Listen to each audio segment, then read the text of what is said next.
I recognised fairly quickly that I had a big problem because I was just dry sniffing in my bedroom every single day. I wasn't eating food. When you do cocaine, like everything speeds up. I'd do it and everything would slow down. I went from 80 kilo to like 50 kg. My nose was that cut up and blocked. I stabbed myself with a screwdriver in the nostrils, not leaving my bedroom. Like I was that paranoid and I was hearing voices. And then I thought there was cameras in my mirrors. Right? I took years off my family's life, like with the stress I put off them. Like they wouldn't even come near me when I was in my room because they didn't know if I was dead or not. Like I'm getting real sorry. David Gorman is a lifestyle transformation coach and the founder of DG Coaching, specializing in addiction recovery. Gorman leverages his experiences to help others rebuild their lives. No way you can go out every weekend and you're happy. You are escaping from life. Cocaine addiction, it's drink related. Whatever 4 friends you hang around with, you're going to become the 5th. Who you surround yourself with is so vital. Mine kind of did start that way. I was just completely lost, and that's when I fell into a huge depression, and then that depression led to my cocaine addiction. You're working your 9 to 5, Monday to Friday. Maybe you go out Friday night. You're in bed dying on Saturday. You're recovering on Sunday. Back to work, depressed out of your head, and then you repeat the cycle. What was the point for you where you were like, right, that's it? So I'll tell you exactly how it happened. So before we start this episode, I would like to thank each and every one of you for listening to these episodes. If you could take a couple of more seconds out your time, share, like, subscribe, follow on whatever platform you're listening on. It would honestly mean so much to us and would help us grow the podcast. Now let's get straight to the episode. How are you? Thanks for coming on. Thanks for having me. Great. So I just thought it'd be good to have you come on the podcast and share your story. I've seen a couple of clips and they're really inspirational, especially for people that are probably in this situation that you would have been a couple of years ago. Yeah. And they probably don't see a way out. Like, yeah, there's actually a lot of people like that are in the same situation where I was, and it's until like I started sharing my story and then people like reaching out to you. Like even today before I came in here, I was messaging 3 people. Like it's every day people are messaging me that are in the same boat, whether it's someone that's in the same boat as me or a family member, but I don't think people really realise how severe of a problem, like especially cocaine addiction is at the minute in Ireland, and it's only growing and growing and growing. Yeah, I feel like I do know myself, like even people that I would have been friends with or I would have been like, say, would have spoken to when I was younger, and then someone will tell you, oh yeah, this fella is doing heroin and all now. And you're like, what? People that you'd never imagine. Yeah, you're just like, what the fuck? Like, yeah. It's crazy, like, how bad it is. Like, even, like, you go to, like, when I was younger and all going to parties and all, like, every single person would have that in their pocket, like. Yeah. It's like now, like, if you go to buy a new phone, the first thing you do is you get a new phone case. Now, it's if you're going for a pint, you have to bring a bag of Coke with you. It's just, it goes together, and it's so normalised now. And then you look on the likes of TikTok, there's, like, it's like it's a big trend and people don't realise. It's like if you go out and someone says, are you drinking tonight? And you're like, no. They're like, why, what's wrong with you? And now it's like, oh, do you want to go have some in the bag? You're like, no. You're like, why, what's wrong with you? It's just that normalised, like. Yeah, you do see like all these reels that come up like for like that are to do with drugs. Yeah, and I see it all the time, and it's like, I know people are making these little reels, like, and it's a laugh, like they're making little jokes about it, but it's like, the youth and young people are seeing that and they think, right, it's just a norm. Cool. That's cool. And because like I know so many, like I work with like young adults that are in addiction now, and it's like they're getting, like when I was their age, I didn't know cocaine or anything like that. Yeah. And now it's just so normalised, and I know these like people on TikTok that make these videos, I know they're just having a laugh, but it's causing so much harm because it's just getting so many people that are so young today in addiction that it's crazy, like it really is. Yeah. So take us back then. So how was your life growing up then? Yeah, so growing up, I had a great childhood. I cannot complain. Like my dad, best man dad in the world. I was always like a little brat. I wouldn't say I was a bad child, but I was a messer. So I can't really complain about my childhood. But then growing up as you get a bit older, and when I say 21, like 21 you're an adult, but I was still a kid, and everyone I hung around with was kid. I think it's like when you come from areas like Coolock and all, it's like, it takes people a lot longer to sort of grow up, you know, like they're sort of still, like in America when you're 21 or something, you're probably looking at a house. Over here, it's, I just want a tracksuit and a pair of runners, like that's just... Yeah, that's the goal. That's the or mentality. The designer jacket, like... Exactly.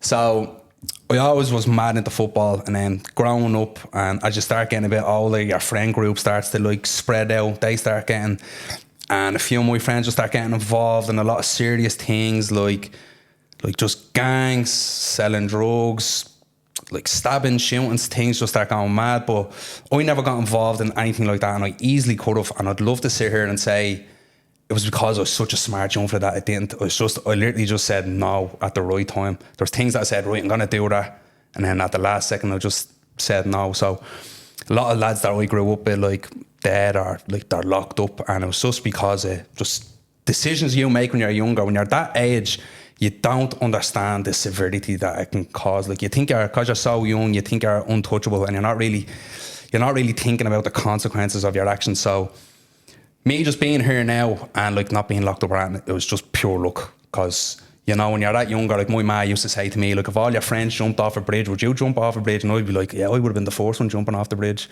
like with them. Because you're just, even these days now, it's when you're that young, you're not thinking for yourself. It's just like a herd mentality, group mentality. So yeah, things that I just can't really talk about them, but things just did get a bit wild. But look, lucky for me, like I was involved, and I say lucky for me, I was involved in an incident down at Fairview Park where my friends used to go and fight other groups at football matches, like, and that was the plan.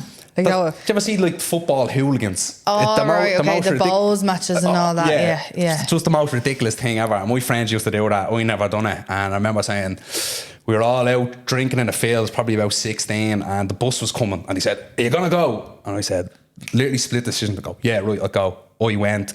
I ended up getting stabbed just in my spine. I was lucky I wasn't paralysed, lucky I didn't die. And that was just like a huge wake up call, you know. I was just like, right, I thought I was untouchable, thought things couldn't hurt me. And that really snapped me into reality, because all my friends started doing, like I said, they went off into gangs, selling drugs, and I was just like, fuck this, like I can't do this. So me getting stabbed probably turned out to be the biggest blessing ever, because I honestly thought it was just so untouchable. Could have been 10 times worse if you kept going, yeah. Exactly. And for some of my friends, things did turn out 10 times worse. So I just put my head down and just concentrated on my football and playing football since I was 5. My whole family's involved in football. I was never going to make it in the Premier League, but me, just on Saturday and being around lads that are like-minded, part of that community, I was happy to do that. And then I got a very bad injury to my knee. Couldn't play football ever again, and I sort of fell into like drug addiction. And I know that sounds stupid to a lot of people, like, oh, you couldn't play football, so you fell into addiction. But that would have been like, say, obviously if you got out of that and then this was playing football, was this like on nights out slowly progress to being addicted to coke, or was this? Yes, so for like a lot of people, it's like cocaine addiction, it's drink related. It always starts off a few points, and mine kind of did start that way, but very, very quickly I realised that what I needed, cocaine was giving me, because I just lost all meaning and purpose in my life. And that is one of the main reasons why someone falls into addiction, is because their just life loses meaning and purpose. And one of the main ways that you have to get out of addiction is by giving your life meaning and purpose. So my life lost meaning and purpose, and I found out very quickly that it wasn't like nights out and alcohol that was giving me what I needed. It was the cocaine. Like straight away I'd do a sniff, and what I thought was like filling a hole in my life, it was just making that hole like wider and deeper. It numbed me. And that's what I was looking for, because I suffered with my mental health a lot before that stage, and I thought that this was like sort of curing me, and it wasn't. It was just like digging a hole like much, much deeper. So like fairly quickly I realised that I was in addiction, where a lot of people these days, they're just in complete denial about it. And when you say giving your life meaning and purpose, so what would that be then? Like, it can really be for anything. So for me now, like meaning and purpose is just, I just want to keep growing as a person. Like from even me a few years ago, I could not leave my bedroom. Like I was that paranoid, and I was hearing voices, to now I'm sitting here in a studio with yourself doing a podcast. So it's just to give your life meaning and purpose. And for me, like that could be for someone that to have kids, just put everything into your kids. Me, it's just, I want to keep growing as a person. The people that are close to me, I just want to give them all the love. I just want to keep them happy. And like that's what gives my life meaning and purpose, you know? Yeah, so it looks different for every person, you know? Yeah, like I feel like a lot of people are just like they're working, they're doing their 9 to 5, and then the whole focus is, where am I going the weekend? What am I wearing the weekend? Yeah. And then the weekend is over, and then you're back into that rut of like, what's the next night out? What, like, it's that isn't really purpose. You're on a roundabout. They're all, and I was that. It's the same thing. Like, and I see it all the time now. So you're working your 9 to 5 Monday to Friday. Maybe you go out Friday night. You're in bed dying on Saturday. You're recovering on Sunday. You're back to work, depressed out of your head, and then you repeat the cycle. And that is happening with so many people. And I wish I could say I was the exact same, but I wasn't a weekend user. I was Monday to Monday for 5 years. I was just dry sniffing in my house and in work, and that's all I do. So what I would say to them people is just take some time away from like going to the pub or just doing all that, and like maybe just like be alone. You learn so much about yourself with just being alone. And I see it all the time now. There's even people like that are in relationships and friendships, and let's say they're in that relationship or friendship for years, and like them people don't even know themselves.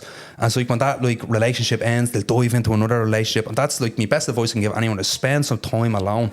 Go for a walk without any earphones, and like you will just learn so much about yourself from being alone. Yeah, and I feel like everyone kind of has their goals on the back of their head, or what they want to do with their life, or if they don't, probably sit down and just like think about that, and then go spend your time like trying to get that achieved, instead of thinking, when am I going out, where am I going out? Like your whole life and your purpose is to just go out every weekend. I know it is very sad as well. And like, there's no way you can go out, like you're someone that's going out every weekend and like you're happy. Like you're really not. Like like you are not enjoying life. If you can't see it, like you really are. You are escaping from life. Like you're not enjoying your life. So like spending time now, I was forced to spend time on my own. Like I would advise people to spend time on their own, and it's not like I made that conscious decision, right, I'm going to spend time on my own. It's just I had nobody. Like I was like, when I got into recovery, I was just so lost. I had no friends. Like I had to like be on my own, but I like learned so much. And that's what I say to people, like practice mindfulness. So these are all things back in the day that I would have said, oh, you're a hippie or something. Like meditating, yoga, going to the gym, going for hikes, going for like sunrises and all. Like the two things I hated the most in the world were hearing the birds sing and sunrises. The two things I love most in the world now are hearing the birds sing and sunrises. But you just need to, like, if you can't be comfortable and like love yourself, how can you expect to ever love anyone else or be comfortable around anyone else? Yeah, exactly. So where we were going with your story now again. So you said you were playing football and then you ended up being addicted to coke then. Yeah. So I done my knee in, and before that stage, I could have been, I think I was 24. So I was playing football since I was 5 until I was 24, and I would have been fairly decent at it. So it was like literally football was my whole entire life, and it's not like kicking the ball up and down the field. There's so much more to it. I'm with the lads, I'm with the community, we're all mates. Everybody I knew was through football. So when that got taken away from me, I had no other outlets. I wasn't big in the gym, yoga, mindfulness. I'd never heard of that before in my life. So I was just completely lost. And that's when I fell into a huge depression. And then that depression led to my cocaine addiction. And I recognised fairly quickly that I had a big problem, because I was just dry sniffing in my bedroom, where people can do cocaine and they can socialise. I was just so paranoid. I couldn't do it even around my best friend. I was just in a bedroom by myself. So I recognised very quickly that I had a problem. And a few of my friends were electricians. They were working abroad in Denmark, and they said, look, why not you come over here, like get away from it and stuff. So I thought by moving away that I'd be able to sort myself out, and it just made me like 10 times worse. Like, so I was literally living away from mommy and daddy on my own, making more money than I ever made in my life. So what turned into like just dry sniffing the odd time turned into, I was over in Denmark for a year, and that was just like dry sniffing cocaine every single day, like literally living with people that sold cocaine that would bring it over from Ireland. Right, okay, yeah. So that's what I was going to say, because normally if you're moving away, you're hoping to get out of that environment, where you literally moved away to get back into even a worse probably. Like it was like they got all the maddest people in Ireland and put them on a building site in Denmark, and they're all just living. Yeah. So that made things a lot worse. And the way it worked was I'd work for 3 weeks and I'd get home for a week. So when I was going home, I was always like my nose is blocked and all. They're like, what's wrong with you and all, like my family, and I'm like, oh, like it's freezing over there, I'm walking in the cold. And because I would have been like an athlete, a very funny and outgoing person, they never suspected a thing, you know. It was only when I finished my year in Denmark and I had to go to Foss, and I'd already like raked up a few bills. I managed not to get any bills when I was over there, because I was making like €850 a week, like, and it's only a young fella, like. So when I came home and had to go to Foss, I went from €850 a week to like €100 a week.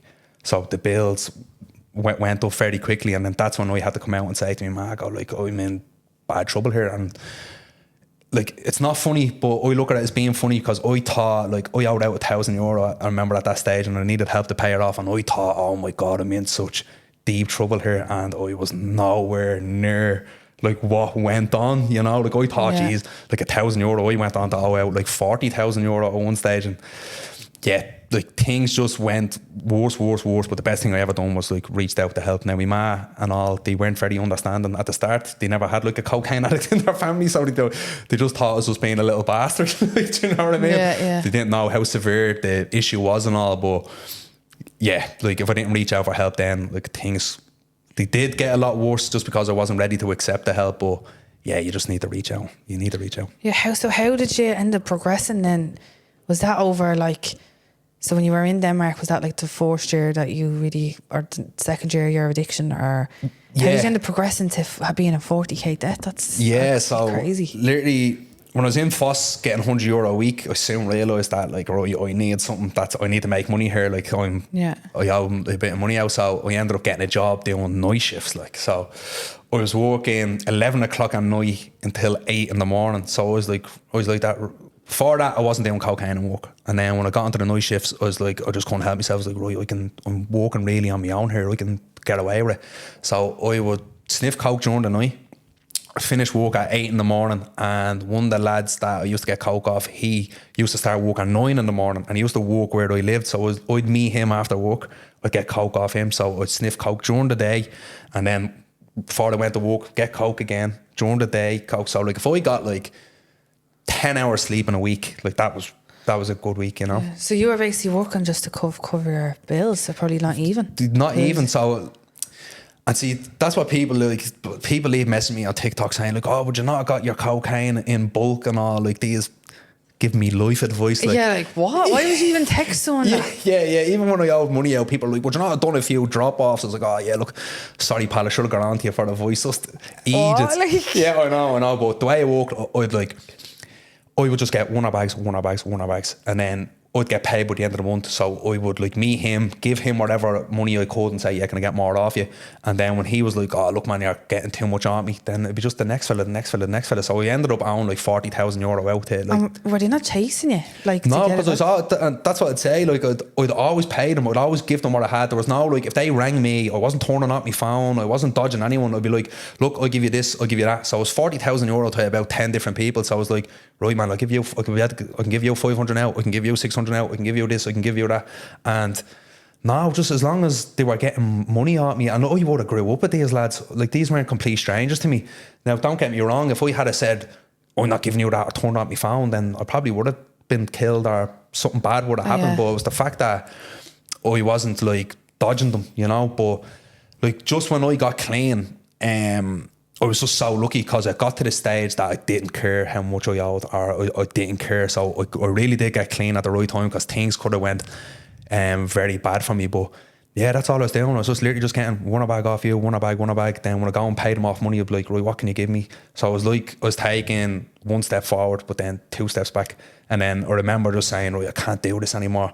And I just text each person saying, how much do I owe you? How much do I owe you? How much? And I ended up adding up to 40,000. And I'm gonna be dead honest with you, I was relieved when he said 40,000, because they could have told me anything and I would have believed them. Yeah, I didn't have a clue what I owed. That's what I was gonna say. I was like, were you writing all this down? Like, No, you probably didn't even owe 40 grand. You probably did add a bit of interest for. Yeah. Like I probably spent like well over 100 grand in them 5 years in cocaine, like well over. So That's mad. So if they had said to me like, right, you owe me, like one of them could have said to me, you owe me 30,000, and I would have believed them.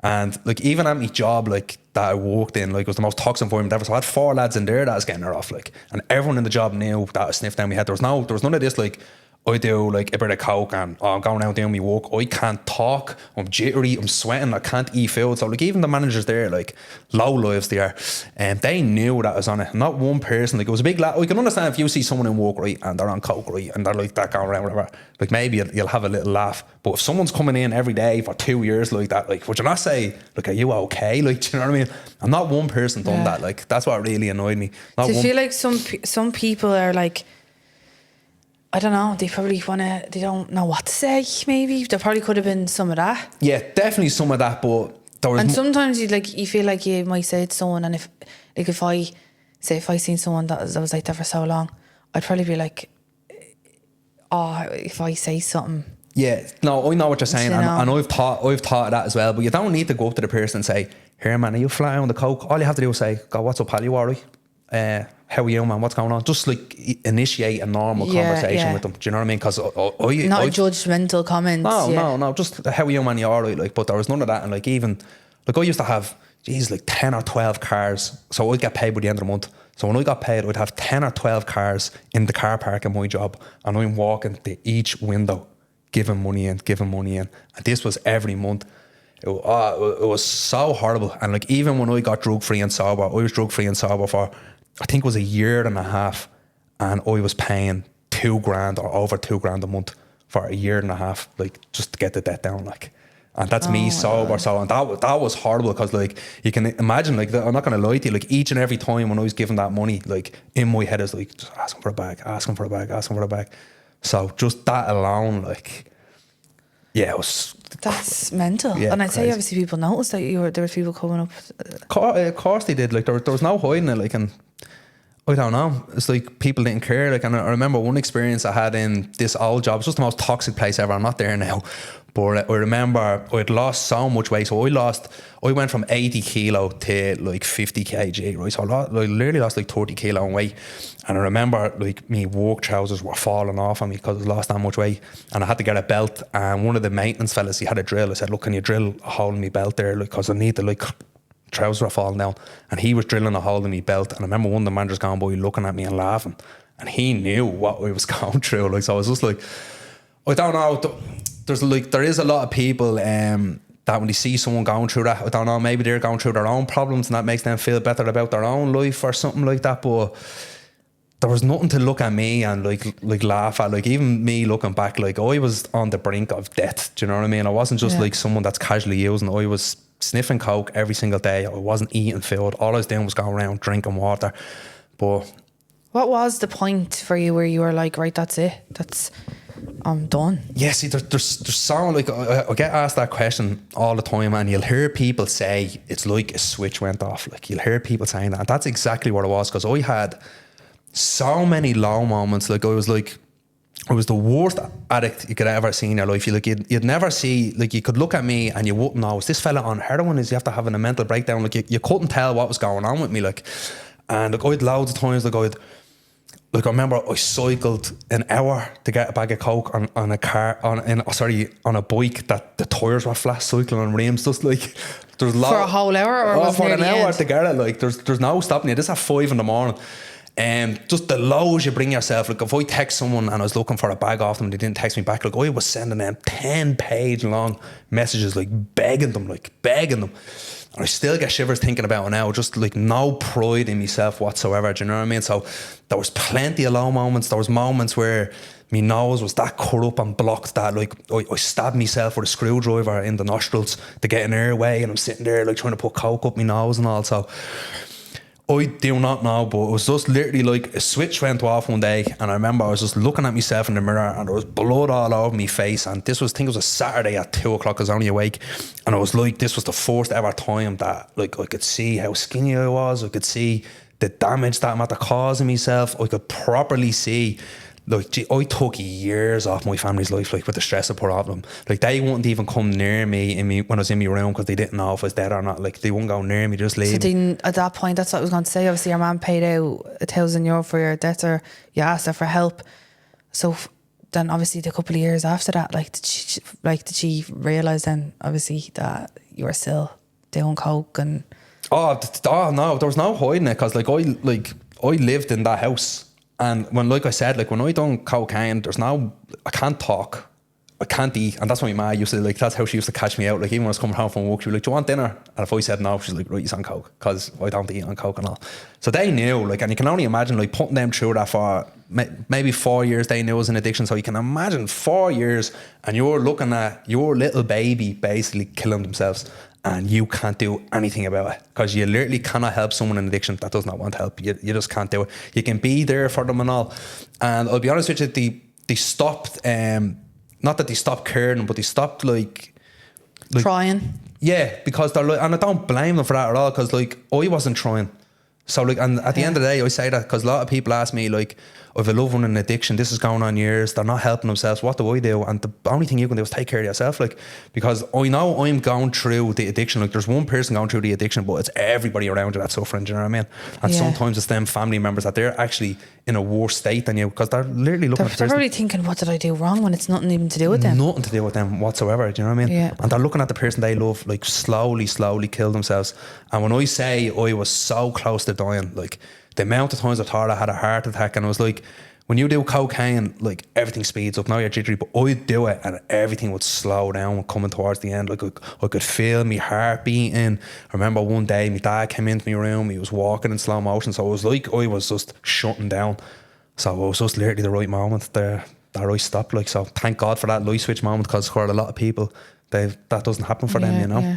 So I remember you were telling me off camera that you felt like you were suicidal. So what was going through your head to actually get to that point? Yeah, so I just hated what was going through, like the cocaine obviously like messaged our brain up big time as well. So obviously like that played a massive part, but I was just so alone. I felt so alone. And then I remember so I was suicidal all the time, right? Like, I really just wanted to die. Like, that's all I wanted to do. And it was like I was afraid to do it. So I remember, even this is when I was on the night shift, so I'd cycle to work, like, and I cycle under a tunnel, and there's a motorway there, and for probably half the year, every day when I was cycling, I'd keep talking to myself. So every day I'd say, just kill yourself, kill yourself, kill yourself, kill yourself. So I was trying to, like, brainwash myself into doing it.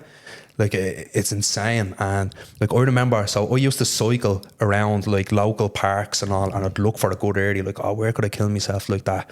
Like, maybe like someone with a small child won't find me, because I didn't want that. And then I'd be like, I remember, because I owed so much money out, and all my money went to like paying off like drug dealers, but I'd keep money for a haircut, because I'm like, right, I'll do it this weekend and at least I'll have a haircut so I'll look nice in an open coffin and all. And these are the thoughts going through it. Just complete insanity, like. And then one day I won't even say close, but it was the closest I ever got to doing it. So I was cycling to work, and like I said, there's a motorway that I used to cycle under, and I literally just went up to the top of the motorway, and I sat on the side rail, and I was just literally just looking at all the trucks going by, and I was just trying to get the courage up to just run out, throw yourself out in front of a truck. And that's when I was just sitting there, and I was just saying, go on, do it, hoping that I just override something in my brain and I'd do it. And I was probably there for half an hour, and just a Garda car. Someone must have called the Garda, seen some lunatic on a motorway, like, and Garda car picked me up, got me in the car, just had a chat with me, this and that, and then just brought me home. And that was like the closest that I ever came to doing it. But like, even after that, I was just, but I remember that night was lovely. Not that what I went through, but when they brought me home, because like, I just had a proper breakdown. It was probably the first time I had cried my eyes out, and all my family, like my auntie, cousins came over, my ma, dad, my best friend came down, and it did. I'm getting real sorry. No, you're okay. Yeah. You're all right. It probably just showed. You probably felt like all your family were just like, oh, he's a fucking idiot, he's never gonna cop on.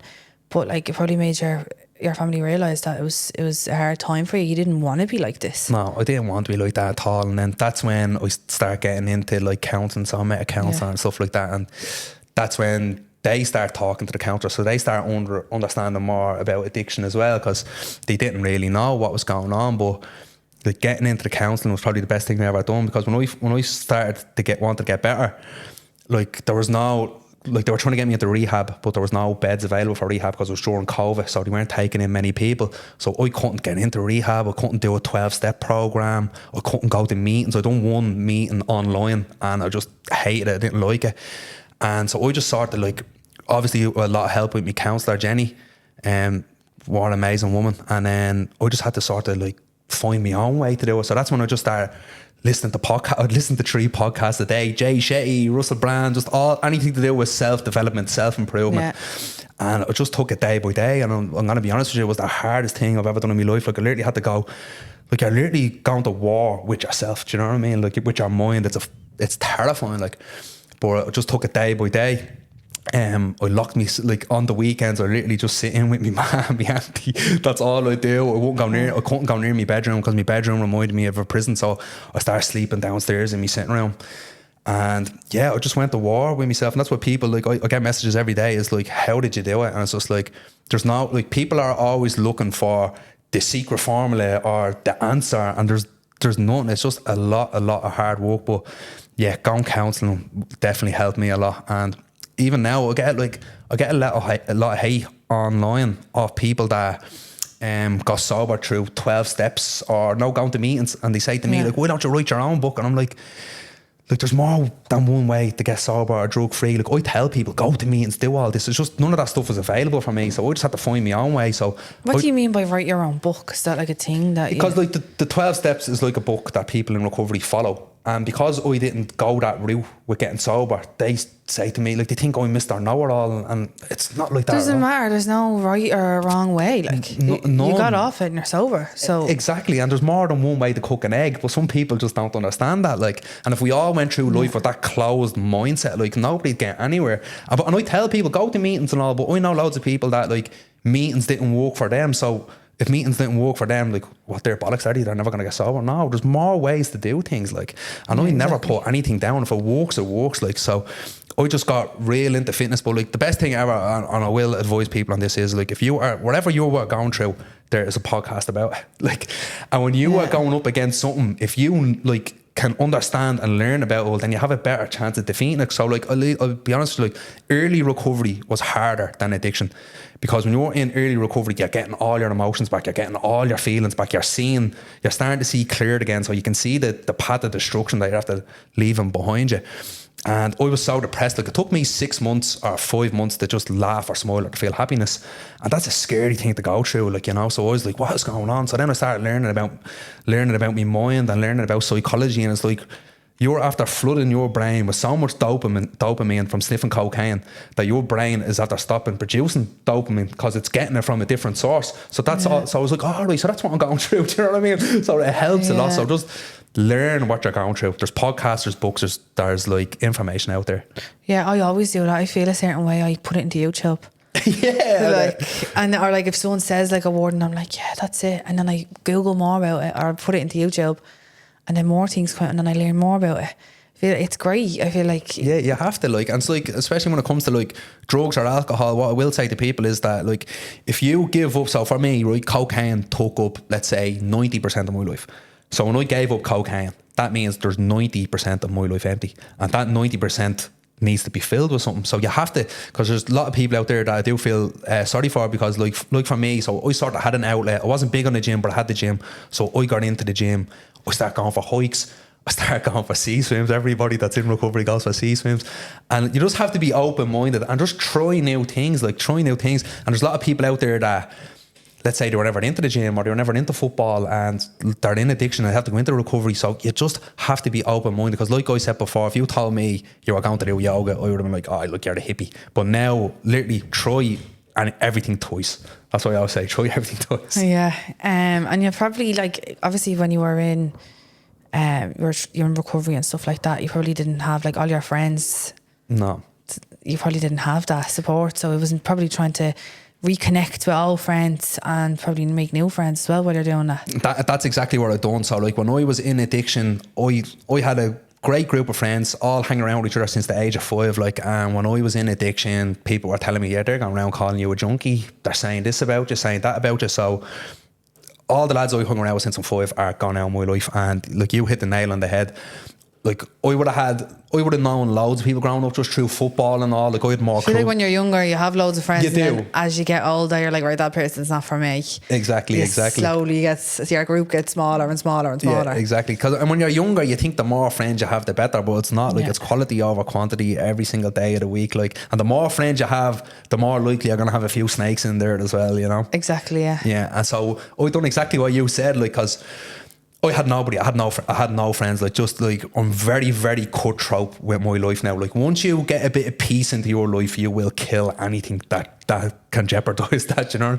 And I done what you said. I just started thinking back, and I was like, right, that person's like, no, he's actually real sound. He's actually doing well for himself. So I just reach out to old lads that I knew, and they're the lads that are in my life now. Like lads that own their own business, that they're into fitness, that they're not going out drinking every weekend. And like I say it all the time, like if wherever 4 friends you hang around with, you're going to become the 5th. If you're hanging around a barbershop too long, you're going to end up getting a haircut. And it's that simple. Do you know what I mean? So who you surround yourself with is so vital, because I remember I was around all this negativity, and this was when I was in recovery and I was feeling good, and I was like, oh, that's not getting me down, but subconsciously that is going in and eating away with you. So I just have no time for shit anymore. I really don't. Like, yeah, exactly. That you're dead right there. Yeah. So you mentioned that you moved to Denmark. That didn't help you, but then you moved to Sweden. Yeah. So why do you think? Where was the difference there that you felt like that helped you recover quicker? Yeah, and do you know what? It's so funny, right? So you can imagine, like, my addiction skyrocketed when I went to Denmark. So I think it was 4 months sober when I was going to Sweden. So I can imagine my family was said, here, I'm going abroad again. Yeah. Yeah, they're probably like, oh, fuck that. Yeah. But I knew things were different this time, just the way I was feeling. And like, you have to think of this, like, that the job that I was in, right, that was the job that I done the night shifts and all in, that there's 4 lads selling me cocaine, like, and I'm in there 4 months over, seeing these lads every day, and I still wasn't using, and also it was like things were different. And I knew a few lads over in Sweden, and they were like, David, come over here, this is the best place ever. It's like you're in a film. Like, where we were living was in a forest surrounded by snow. It's like you're in Narnia or something. Like, it was crazy. So I went over there, and it was like all the things you need for a successful recovery were there. So I was working 12 hours a day, so I was extremely busy. I was surrounded by like snow covered mountains. I was going for ice dips, and I think that's so important in recovery, is like you need to stay busy, and there's nothing that's going to keep you busier than working like 12 hours a day. So I was over there for 6 months. I was working 12 hours a day, Monday to Saturday. You'd have the Sunday off, and on the Sunday I was just around with lads that all they cared about was going to the gym, going getting a coffee. We'd find these little ice lakes with holes in them. You'd go take a little dip in that. Now, if there's anything that's going to transcend your mindset, is get into a freezing cold lake where the air temperature is minus 37 degrees. Like, you're on the ultimate high after that. So I was just so blessed to go to Sweden and meet the lads that I met over there. And it's actually helped a few lads over there as well, because when you put a group of lads together, like hundreds of lads, and they're all living in the same place, like, things are going to go wild. There were lads over there drinking all the time. There were lads doing drugs over the time. But what was different when I was in Denmark, when you are in that mindset, like, nobody experiences life, right? We only experience what we focus on, and I was focusing on the negative. So I was attracting all that negative into my life. So when I went to Sweden, I was focusing on the positive. So all I done was focused attracted all the positive into my life. So that's when I met all the lads there, and all we do was literally go to work, go to the gym, eat good food, drink coffee, go for our dips. So that really did skyrocket my recovery. And then when I was over there, I got COVID, so I was on lockdown, and that's when I stuck up before and after picture of me in addiction and in recovery. Stuck it up on Twitter, never thought anything of it. The only reason I put it up is because I knew a few lads in like where I live, Coolock, were going through the same thing, and that just went crazy viral. Tom Holland, who plays Spider-Man, shared it and all. The lad Bible, it was no way. Just, and you know what, it's crazy, because for a while it was like, Tom Holland, like, what's Spider-Man doing, like, shared a picture of someone in addiction? And then he recently was on a podcast with Jay Shetty saying he had trouble with alcohol, and I was like, no way, like, it just made sense then. But then when that went crazy viral, since that day, then I've been just getting messages I'm not joking with you, 3.5 years now, at least 3 messages a day off someone struggling in addiction. And then that's when I just start like making my own little videos about it, sharing my story. And You probably realise at that point, I'm actually helping people. And then people reaching out to you, then they feel like they have someone to talk to, but they're probably like where you were, see the way you were sitting in your room, locked. Exactly. In the room, can't do anything, can't talk to anyone, but you felt like that. Yeah. And then there's someone online sharing their story and they actually came out of it that they probably felt comfortable to actually share what their experience or what they're going through. Yeah, and that's why I feel so blessed to have like just complete random strangers reaching out to me, and they are pouring their hearts out to me, and I'm like, I'm so happy. Like they're saying it to me, I'm not saying it at all. And I say to people all the time, like if you have a family member or you have people close to you, say it to them. Like they would much rather you cry on their shoulder than them to be crying at your funeral. Do you know what I mean? And it's until you like step back and take a proper look, like people like say to me all the time, like you don't realise how many people you're helping, and because you're doing it so long, you sort of forget what like this is what you're after building. You forget because your face is so close to the tree that all it takes for you is to take a few steps back, and then you'll be able to see the entire forest in front of you. So it is nice. That's what I always do. Like every week and every weekend, I do a lot of self-reflection. Like, and it does. Like I go back and look at my old photos because you do forget how far you came. So I do go back and look at my old photos and like, gee, like I can't believe that was me. So it is nice to like take a step back and see how far you've came in life, you know. Yeah. And so since you're clean, then how's your life been since then? Like unbelievable. Like, and it's like I never planned to work with people in addiction. How long? Sorry, are you 3.5 years. So May the 4th, 2021. So nearly 4 years. Yeah. Have that date locked down. But no, it's crazy because like even the place that I started getting counselling in, like I work there now. So I work as a supervisor with basically 18 to 25-year-old young adults whose lives have been caught in addiction, and I basically help them with like a number of other people to just help them transition back into the community. And then even me online coaching, like I set that up just for like people to get into shape physically, and that's what it is all about. But now like that's at the turn into a whole sober community now. So like I have like I capped it off at 20 people just because any more than that I won't be able to provide the best service, and everyone like they deserve the best service they can get. And now it's just at that turn into like a sober community, like which I'm not complaining about. It's absolutely amazing. So yeah, from not being able to leave my bedroom to coming on the podcast and to meeting people like yourselves, and it's just a complete 180. And that's what I say to people all the time that are in addiction, because like they can't see a way out because their brains are just covered with smoke and all. And I'm just like, man, just take it day by day. And they're looking at things they've lost. I'm like, wait, like you're going to live a life that you can never imagine if you just stick with this. Like you can't not go through losing 30 kilo in weight, suicidal, owing out €40,000, going through a drug-induced psychosis. Like you can't go through all that and not become out like a better person through all of it. Like all them lessons. Like, and that's what people can take these lessons and they can either make them grow as a person or they can become a victim to them. It's totally up to them, you know. Yeah. See the way you say that you were in a drug-induced psychosis. Yeah. So what was that like? So I don't know much about psychosis. I know a lot of people go into them and don't come out of them. So mine was drug-induced. So I was seeing and hearing things. So I'll tell you exactly how it happened. So I started getting cocaine off a different fella. I didn't know him, someone put me onto him, and I honestly think I was sniffing crack or I was sniffing speed, I was sniffing something different. But as soon as it was the night I'd done it, and it just sent me splats. Like, so straight away I went in, it was 3 o'clock in the morning, and I was living with my ma at the time, and I dragged her out of our bed. I was like, there's drones outside my window, they're looking at me, and then I thought there was cameras in my mirrors, right? And I dragged her out of bed. I was like, you sleep in my room, you sleep in my room. She went into my room. So I'm there in her bed, and then I was like, no, the drones are outside her window. Someone has drones, there's drones looking at me. Went back in, dragged her back into her room, was in my room. And then I took down, I realised then, well, in my mind, I realised I was like, I know how they're seeing me. The fucking cameras in my mirrors. Took all the mirrors down in my room, put like crazy stuff, put them all under my bed. And then it only used to happen when I sniffed cocaine. And then even when I wasn't on cocaine, I was going through it. So at one stage I got real bad. I don't know if you ever seen The Truman Show with Jim Carrey.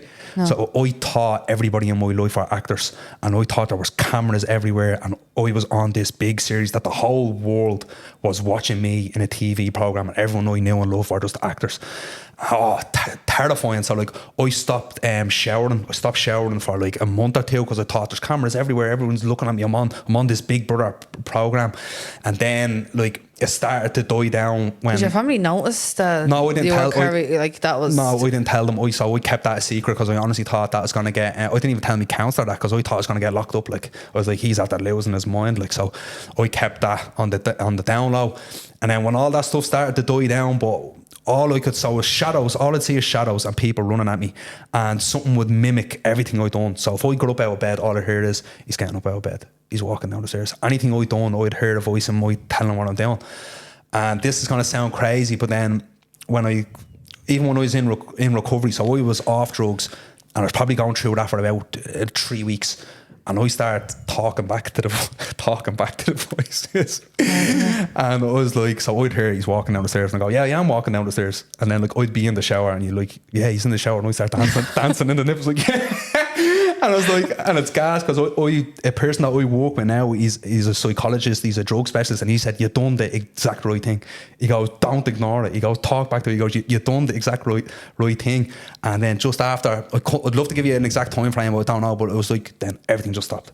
I stopped hearing voices. Because you were talking back to it? I don't know if that was the reason. Like, I probably was just lucky. I was probably just lucky that it went away, because a lot of people don't get out of it, but... I'd say because, like, obviously you were thinking it's funny. See the way you were dancing in the shower, where someone else would probably hear stuff like that and they just freak out even more. Now, I was freaking out, but it was like when I was in recovery, then I just said, I can't do this anymore. So I started talking back, and I'll tell you one thing that, right, I'll never forget this, and this messed me head up for a long time. Like, I literally only accepted a few months ago that this didn't happen. Like, so, like I said, I was hearing voices, and they'd just be like, oh, he's in his room, he's rolling over, he's in bed. And I'll never forget this. So it was about 5 o'clock in the morning. It was pitch black out, and it was the worst storm ever, lashing rain. And I can hear people in my garden talking about me. And I'm there to myself, there's nobody in your garden. It's lashing rain. There's nobody there. Yeah. But because I'm hearing their voice, I'm like, but somebody has to be there. And it's so insane. Like I'm so lucky that like damage hasn't been done to me. Now, I haven't talked to a doctor or anything like this, but it definitely like messed me memory up. That's the only thing, nothing physical, but I've noticed I have a real bad memory. Like when it comes to yesterday, I have to have a real hard think what I done yesterday. Like so, like if you were to ask me, I feel like I'd be like that as well. Yeah, yeah. But like if you were to ask me now what did you do yesterday, I do not know. I could not tell you what I done yesterday. I can't really even tell you what I done before I came here today. Like I have to have a real hard think about it. So that definitely is through the drugs, but.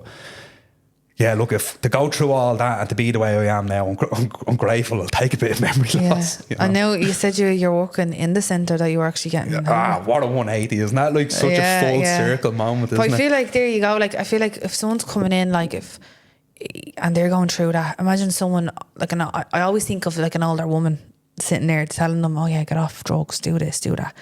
Where if you're sitting there and you're like, here, look, I was in your exact situation, I was in debt, I didn't think there was a way out, they're probably going to sit there and be like, oh, and you've changed your life around, right, okay, I'm going to listen to you, what you were telling me. Yeah, and that's the way it is now, because like I said, I work with lads that are 18 to 25, like, and I'm coming in, I'm wearing a tracksuit, I'm wearing what they're wearing, I'm like, what's up, bro, you alright, bro? I'm talking how they talk, and I literally am, I was one of them.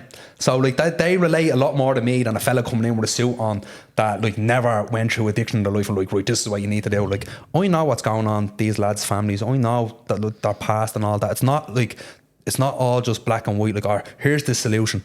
Everybody is different, but you've no idea how happy I am to be working that job. I've worked dead-end jobs my entire life, and this is what I want to do for the rest of my life, and I'm planning on going to college next year and doing psychology, and I just want to live the best life I can for myself and just help as many people as I can along the way, you know? I feel like, there you go, like I feel like everything happens for a reason. This was to bring you down this path to go into psychology. You probably weren't even thinking of doing that like that years ago. Never, no. Where now you've learned about it, you have an interest in it, and your goal is to help people and get people out of that same situation. Like everybody goes through lessons in life now.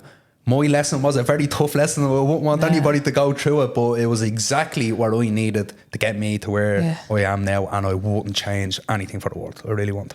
Yeah, exactly, yeah. And is the services then where you're working, is that like free of charge or say? Yeah, it's free of charge. So it's a Kilbarrack Coast Community Programme. They do the most amazing work ever. So they work with like young adults and adults who like are in addiction problems. They have after school care for kids that they can go there, have their dinner, or they can go there, have their breakfast. I'm so blessed to be there, like, and I'm working with a woman that was once my counsellor, like, you know, it's just, and now I'm like helping others now, mentoring them and stuff. It's just but yeah, so for anyone that is going through any addiction problems, or maybe like you just want advice, maybe have a family, Kilbarrack Coast Community Project or Programme, just give them a call and they will give you the best advice and best help that you can ever receive. Yeah, unreal. Thanks so much for coming on and sharing your story. Thanks for having me.